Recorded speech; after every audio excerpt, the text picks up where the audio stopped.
SLBC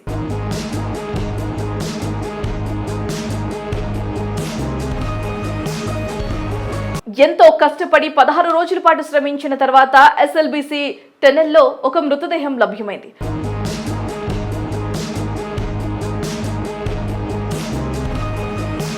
ఆ మృతుడు robin operator Gurpreet Singh గా గుర్తించారు. ఆయన స్వస్థలం పంజాబ్లోని చీమా కాలన్ అనే తెలుస్తోంది. అయితే ఆయన మృతదేహాన్ని కేరళ నుంచి తెప్పించిన క్యాడవర్ డ్రగ్ ను గుర్తించిన చోటే మృతదేహం కూడా లభ్యమైంది.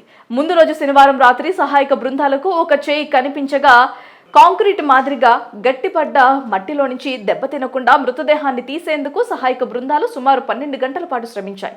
మృతదేహం నిలువున ఉన్నట్లు గుర్తించారు.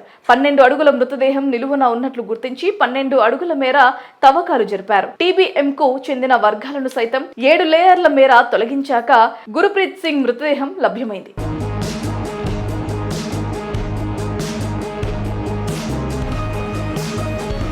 ఆదివారం సాయంత్రం 4 గంటలకు మృతదేహాన్ని తీయగా 6 గంటలకు టనల్ నుంచి బయటకు తీసుకువచ్చి పోస్ట్ మార్టం నిమిత్తం అంబులెన్స్ లో నాగర్కర్నూల్ ప్రభుత్వానికి తరలించారు. ఆదివారం అర్ధరాత్రే పోస్ట్ మార్టం ప్రక్రియ పూర్తవగా మృతదేహాన్ని పంజాబ్ కు తరలించారు. ఇక గల్లంతైన 8 మంది ఆచూకీ కోసం గత సోమవారం నుంచి గాలింపును తీవ్రతరం చేయగా ఎలా వీలైతే అలా మృతదేహాలు లభ్యం అవ్వటం కోసం రకరకాల పద్ధతులు ఉపయోగించారు.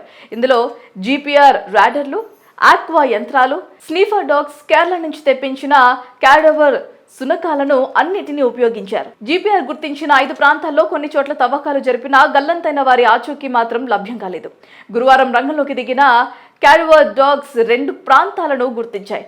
వాటిలో ఒక ప్రాంతం ప్రమాద స్థలికి చేరువలో ఉంది. ఇక సింగరేణి రాగ్ మైనర్లు చెరో ప్రాంతంలో తవ్వకాలు జరిపారు. శనివారం రాత్రి ఒక వ్యక్తి చెయ్యి ఉన్నట్లు NDRF అసిస్టెంట్ కమాండర్ హరీష్ గుర్తించడంతో తవ్వకాలు జరిపారు. మరి ఈ ప్రాంతం టెనల్లో 138 కిలోమీటర్ల దూరంలో, TBM కు 50 మీటర్ల దూరంలో ఉన్నట్లు అధికారులు తెలిపారు. ఇదిలా ఉంటే చనిపోయిన ఉద్యోగి గుర్ప్రీత్ సింగ్ కుటుంబానికి సీఎం రేవంత్ రెడ్డి 25 లక్షల నష్టపరిహారం ప్రకటించారు. ఆయన మృతి పట్ల సీఎం రేవంత్, మంత్రి ఉత్తమ్ కుమార్ రెడ్డి సంతాపం వ్యక్తం చేశారు.